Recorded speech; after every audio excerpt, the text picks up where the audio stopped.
Friends, hello everyone. Today we have a very interesting new format, which for sure will not leave anyone indifferent.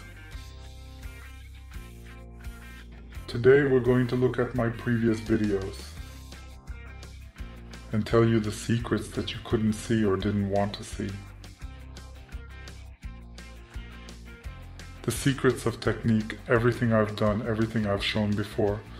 Today it will all be revealed. All the veils, all the secrets will be lifted, and you'll all learn what techniques I've used, what techniques I've used, what techniques I've used, what techniques I've put more emphasis on. I think it's going to be interesting. So, friends, today we're going to be looking at this video in the woods, and then we're going to take questions, and then we're going to have answers. Let's go. Friends, it's a pleasure to welcome you. This is Ernst Veter. Today I'm in the forest, in a clearing that you can find near the border of Canada, and now I will show you a demonstration of levitation. So, nightmares creep while you and me repeat.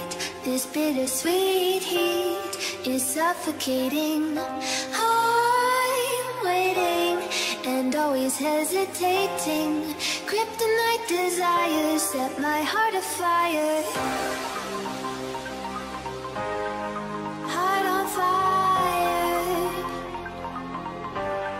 Set my heart afire.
Suffocating.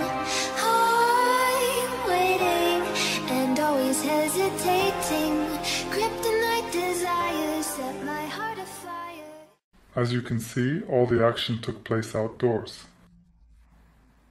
The question is, why in nature? Why not in the city? The answer lies not in the fact that many haters say there's trees, cranes, and the like. The thing is that in nature there is a very strong energy. Plus, I always use the dowsing rod.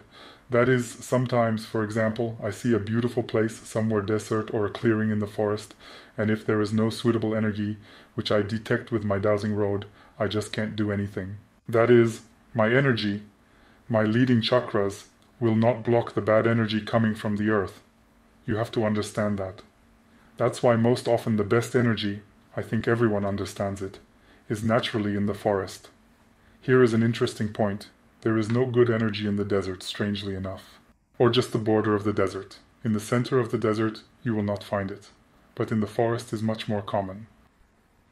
And Ernst, tell me, has there ever been a time where a person walked by and saw you flying and they had some kind of reaction or had some interaction with you? It wasn't on this specific demonstration, but on one of the levitation videos that actually happened, and that's why the recording cut off there. Why? Because, as I said, if a stranger enters your field, and if his energy can disturb your chakras, then accordingly you will lose a balance and fall. It is really not funny, because if you fall even from 2 meters, you can be damaged quite badly. I said before that no one should be near you at all, but that's not true. If you are being filmed by an assistant or a couple of assistants, you can always synchronize with their work. So you tune into their field, you tune into their waves, and they are already familiar to you. This stage of meditation, it literally lasts about 10 or 15 minutes, while you tune in, while you form a circle or a triangle or something like that. Hold hands, and then you feel that you synchronize with their fields. They do not become hostile for you, and then they can enter, but again, not for a long time.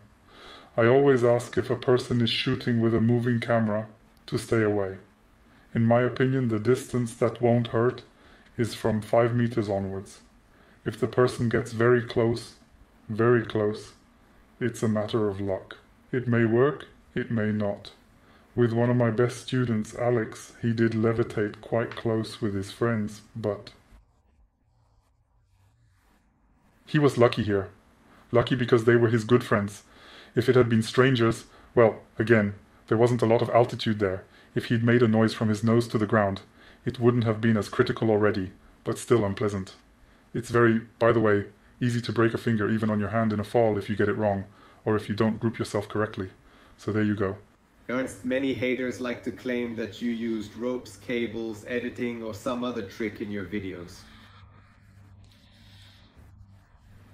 In fact, I'll be honest, I never use these tricks in my videos, but some of my students do. I'll explain why. The thing is,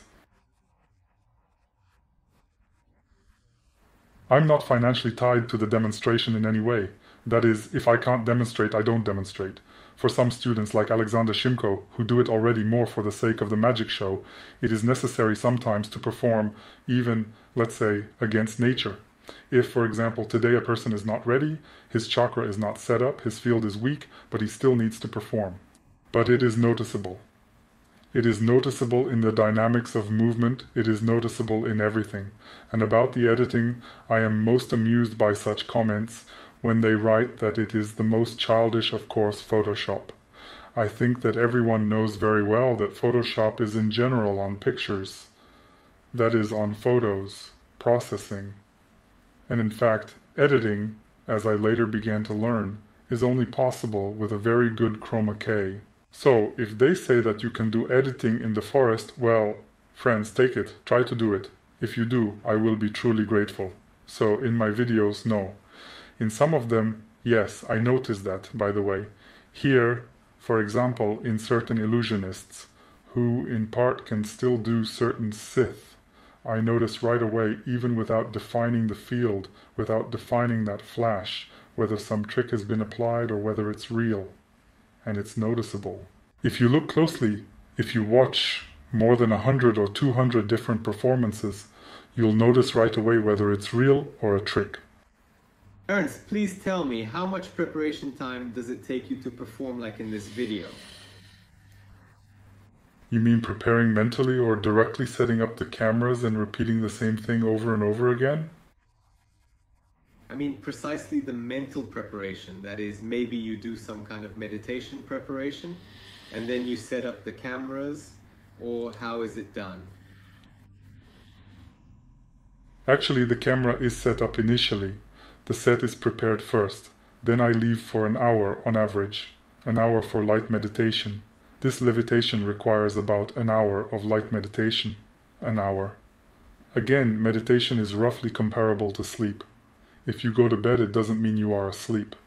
Likewise, if you sit in a pose and turn off your internal dialogue, it doesn't mean you're already meditating. Meditation for me is a reception to certain subtle energy and working with this energy. If I didn't feel it, it means that I sat in lotus posture, or in another relaxed posture, or lay there, but I didn't get any energy from outside. Because the essence of all meditations is accumulation of energy. It's not just shutting down, lying down, daydreaming, and that's it. That's why I average an hour, even an hour and a half. Because while you are entering into it, while you are tuned in, someone somewhere calls your name, everything breaks down. But in a good way, it is all somewhere in 45 minutes, if it is optimal. And if suboptimal, an hour and a half. That's why it's an estimate. If, for example, somewhere someone knocked you down during the direct execution of this or that element of Siddha, you again have to do it all from the beginning, and you don't know if you're going to make it. Sometimes there are natural disruptions, like a strong wind blowing, and the balance is lost. By the way, in strong winds you can be thrown to the ground. It is not a joke, so be very careful. Well, there are different moments, and to be honest, many times I came and tried to shoot, and many times it didn't work out. I just didn't try to put those moments anywhere, so that people would think that Ernst is always doing well.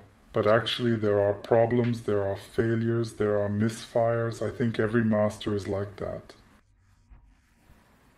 Friends, I'm glad if you enjoyed this video. I'm glad if you're interested in this format. Watch, there will be many more interesting things. See you soon.